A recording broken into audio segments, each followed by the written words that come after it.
नमस्कार, उत्तराखंड लाइव में आपका स्वागत है। मैं हूं आपके साथ अंकिता और आइए अब खबरें देखते हैं विस्तार से। उत्तराखंड के पुलिस महानिदेशक अशोक कुमार नैनीताल पहुंचे। उन्होंने कहा कि फोर्स की कमी को देखते हुए अगस्त माह में पुलिस फोर्स में करीब 1200 नई नियुक्तियों को किया जाना है, जिससे कि थानों में फोर्स की कमी को पूरा किया जा सके। किच्चर विधानसभा क्षेत्र में शांतिपुरी जुआ खेलने को लेकर हुए विवाद के बाद चली गोली से घायल हुए युवक की हालत गंभीर बनी हुई है। चिकित्सकों द्वारा उसे बरेली की राममूर्ति अस्पताल रेफर किया है।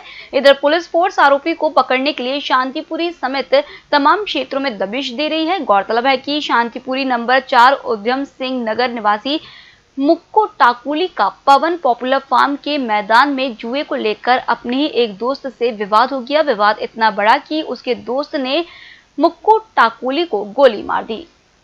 रुड़की शहर के बीच में बना नेहरू स्टेडियम खेल की दृष्टि से बेहद ही बेहतर जगह है, लेकिन स्टेडियम आज अपनी बदहाली पर आंसू बहा रहा है। कोई भी अच्छी सुविधा अभी तक यहां पर उपलब्ध नहीं है।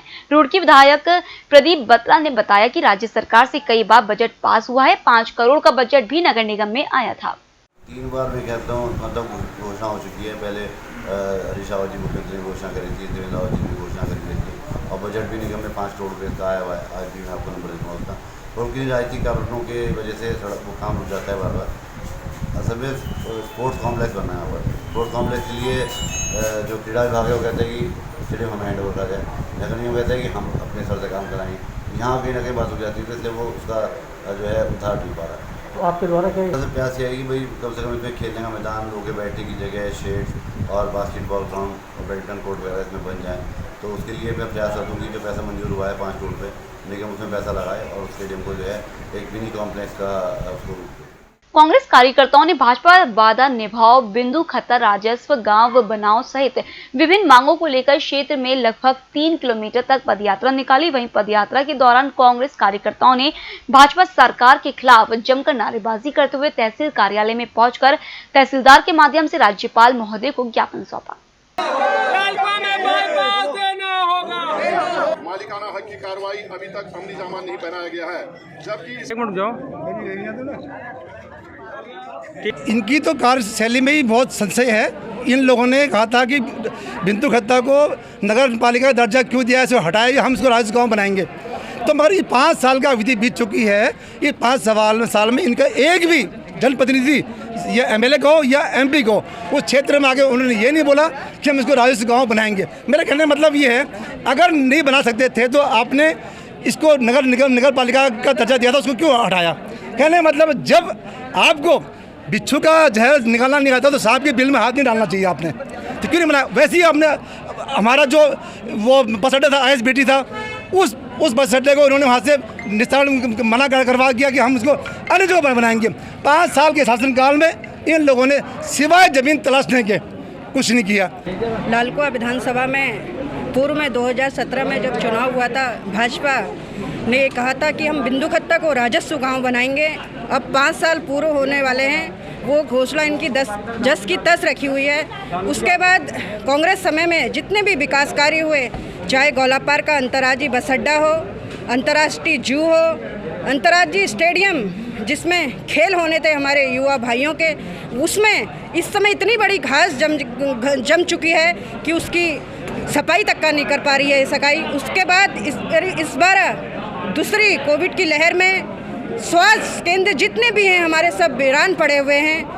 और मैं ये कहना चाहती हूँ, महंगाई चरम सीमा पे है, 850 का गैस सिलेंडर हो गया है। मैं एक सामाजिक कार्यकर्ता के साथ साथ एक गृहिणी भी हूँ, तो मैं जानती हूँ कि परिवार में अपना परिवार को पालने में गृहिणी को कितनी बड़ी मुसीबत का सामना करना पड़ा, चाहे गैस हो, चाहे पेट्रोल हो, चाहे डीजल हो, सबके दाम आसमान छू रहे हैं। आज कांग्रेस के तीनों ब्लॉकों ने इकट्ठे संगठन ने यहाँ पर पदयात्रा करके तहसीलदार के माध्यम से ज्ञापन दिया है। तो मैं ये कहना चाहती हूँ इस सरकार से कि आप चेत जाइए और इस पूरे देश की जो अर्थव्यवस्था है उसको सुधारिए। धन्यवाद। भारतीय जनता पार्टी की पिछले चुनाव में 2017 के विधानसभा चुनाव में यह लोग जनता के बीच में लाल कुआं को मालिकाना हक दिलाना और बिंदु खत्ता को राजस्व गाँव का दर्जा दिलाना, जो कि वन भूमि में बसा हुआ बिंदु खत्ता है, उसको राजस्व गाँव का दर्जा देना, इन्होंने जो है जनता से वादे किए थे।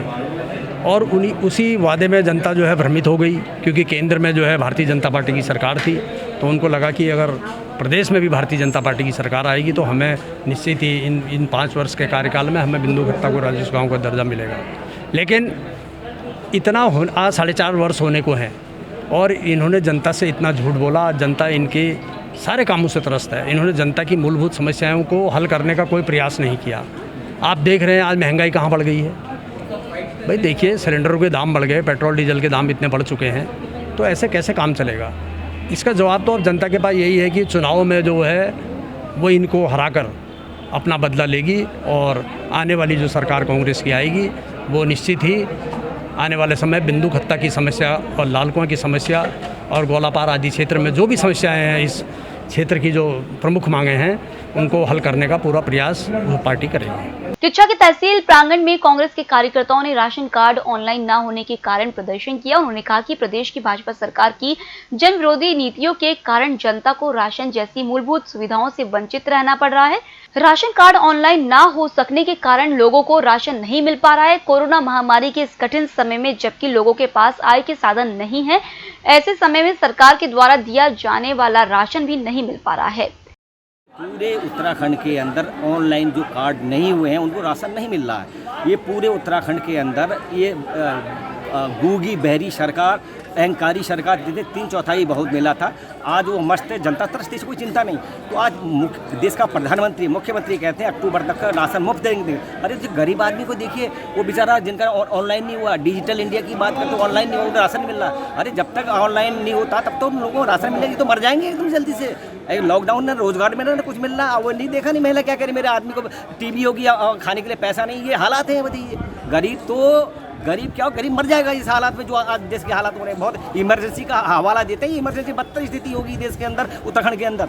मामला आज राशन कार्ड ऑनलाइन नहीं हुए हैं। 5-5 महीने से 2-2 महीने से लोगों ने अपने कागज जमा कर रखे हैं। अभी सब बता रही हैं, यही महिलाएं खड़ी हैं, लेकिन उनके राशन कार्ड ऑनलाइन भी नहीं हुए।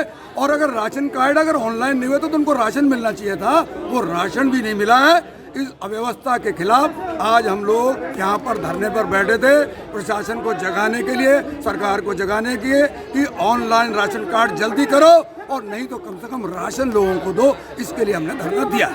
राशन कार्ड पिछले 6 महीने से लोग घुमा रहे हैं। आम आदमी, गरीब आदमी को कोरोना काल में आम आदमी ऐसे ही परेशान है। गरीबी रेखा से नीचे यापन करने वाले जिनको राशन मूलभूत उनकी सुविधा है वो ये सरकार नहीं दे पा रही। निकम्मी सरकार, भाजपा सरकार, बेलगाम अधिकारी यहाँ पर जो जिलाधिकारी की नहीं सुन रहे हैं। आप सुनिए, अभी डीएसओ 12 बजे यहाँ पर पहुंचे हैं। डीएसओ आम आदमी के रोज यहाँ 100-200 लोग आके बेचारे परेशान होते हैं, लाइन लगाते चले जाते हैं। ऐसी सरकार, भ्रष्ट सरकार, भ्रष्ट प्रशासन, बेलगाम अधिकारी। हम लोगों ने आज यहाँ धरना प्रदर्शन किया है और मांग की है कि इनको राशन आवंटित किया जाए ऑनलाइन करा करके और नए राशन बनाए जाए। नए राशन नहीं बन रहे हैं भाजपा शासनकाल में। कितने लोगों की जरूरत है अपने आइडेंटिफिकेशन के लिए, किसी को स्कूल के लिए, किसी को कहीं लगाने के लिए। तमाम समस्याएं भाजपा शासन में हो गई हैं, जिसको लेकर के आज हम लोगों ने यहाँ धरना प्रदर्शन किया है और सरकार को जताने का काम किया। अगर ये लोग नहीं माने, राशन ऑनलाइन करके आवंटित नहीं किया राशन, तो हम लोग यहाँ पर धरना प्रदर्शन करें, अनिश्चितकालीन धरना प्रदर्शन करेंगे। राशन करने के नाम से खाद्य विभाग द्वारा जनता को, गरीब जनता को परेशान किया जा रहा। राशन कार्ड धारक हैं, उनको राशन नहीं दिया जा रहा। इस मामले को लेकर हमने आज ये धरना प्रदर्शन किया है कि जो राशन कार्ड धारक हैं, जिनके पास राशन कार्ड ऑलरेडी हैं, उनको सरकार ऑनलाइन के नाम से बहानेबाजी कर रही है। ये बहानेबाजी नहीं चलेगी। जिसके पास राशन कार्ड है उसको राशन मिलना चाहिए, ये डिमांड है हमारी। अगर इसको सरकार, ये अधिकारी सुधार नहीं करते हैं तो निश्चित रूप से हम अनिश्चितकालीन 3 दिन के अल्टीमेटम के बाद हम इस पर अनिश्चितकालीन धरना प्रदर्शन करेंगे। अब वक्त तो चला छोटे से ब्रेक का, हम फिर हाजिर होंगे। आप बने रहिए EMS टीवी के साथ।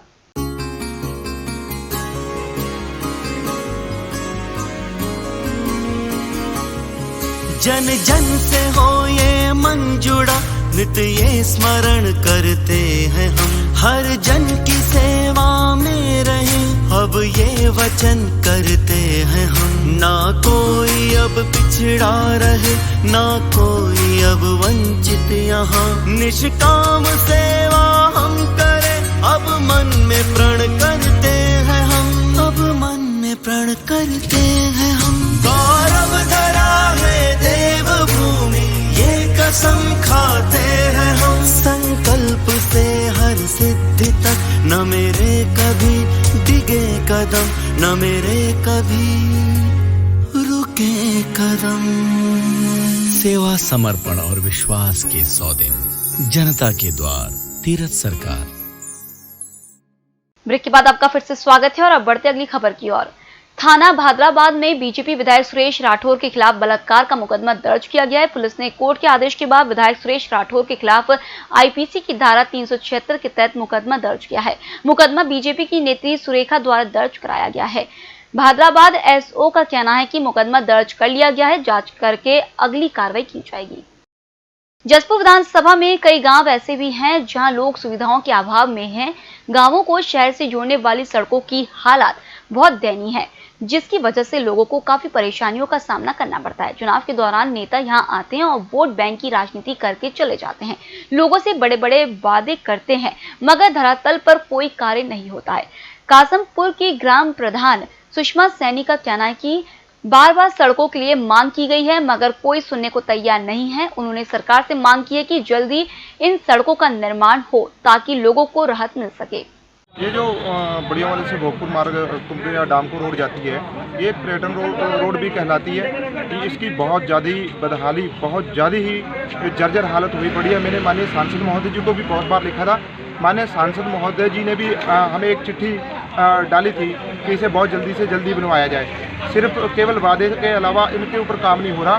मैं लोकल के विधायक जी को भी कहना चाहता हूं और जनप्रतिनिधियों को कहना चाहता हूं भी उस रोड को बनाना चाहिए, क्योंकि उस रोड के कारण कई प्रेगनेंसी वाली महिलाओं का बुरा हाल हो गया है। कईयों को चोटें भी आ गई हैं, बहुत ज़्यादा गड्ढे पड़े हुए हैं। मैं प्रशासन से मांग करता हूं, सरकार से मांग करता हूं कि इस रोड को जल्द से जल्द बनवाया जाए। हमारे कासमपुर गाँव में जो हमारे मेन मार्ग है वो बहुत ही बदहाल स्थिति में है। लगभग 20 साल पहले ही बने थे और तब से अभी तक किसी ने इनकी खोज नहीं ली है। जगह जगह गड्ढे बने हुए हैं सड़कों में। और अब जैसे बरसात का मौसम आ रहा है तो इसमें हम भी नोटिस करते हैं जब जाते हैं रास्तों को, तो खासकर महिलाएं हैं, सर पे बोझ होता है घास का और हाथ में बच्चे होते हैं, हाथ पकड़े और ऐसे जाती हैं। वो तो कई बार गिरने से बच जाती हैं। नाले हैं बीच में और पानी भरा रहता है गड्ढों में। कई बार ऐसी स्थिति आती है कि एक्सीडेंट होने से बच जाते हैं। सर यहाँ पर बस लोग कई बार जान से घबराते हैं कि हम नहीं जा रहे, कई बार मना कर देते हैं, क्योंकि स्थिति इतनी भयानक हो गई यहाँ पर कि गड्ढे हैं बीच बीच में, पानी भरा रहता है, तो लोग जाने से भी डरते हैं। और दोनों ही सड़कें ऐसी हैं। अगर हम विकास की बात करें तो हम गाँव में कितना भी विकास कर लें, लेकिन अगर हमारे मेन मार्ग ही ठीक नहीं है तो हमारा विकास दिखाई देता है। और लेकिन अभी तक कोई सुनवाई नहीं हुई है। लोग आकर वादे तो कर जाते हैं, लेकिन अभी तक कोई ठोस पहल उनकी तरफ से नहीं हुई है। सरोवर नगरी से लगभग 15 किलोमीटर दूर समीपवर्ती क्षेत्र बल्दिया खान पर सुबह एक सड़क हादसा हो गया, जिसमें एक युवक गंभीर रूप से घायल हो गया। वहीं दूसरे युवक की वाहन के नीचे दबने से मौके पर ही मौत हो गई। जानकारी के मुताबिक आज सुबह रूसी गांव निवासी सुंदर सिंह मेहरा अपने वाहन मैक्स से सब्जी लेकर हल्द्वानी मंडी जा रहा था। इस दौरान अचानक वाहन का दरवाजा खुल गया और वह दरवाजे बंद कर रहा था। तभी दरवाजा पहाड़ी से टकराकर हल्द्वानी मोटर मार्ग बल्दिया खान पर अनियंत्रित होकर सड़क पर पलट गया। इस दौरान चालक की वाहन के नीचे दबने से मौके पर ही मौत हो गई। वहीं एक अन्य खगन सिंह गंभीर रूप से घायल हो गया। फिलहाल इस बुलेटिन में इतना ही। आप बने रहिए EMS टीवी के साथ। नमस्कार।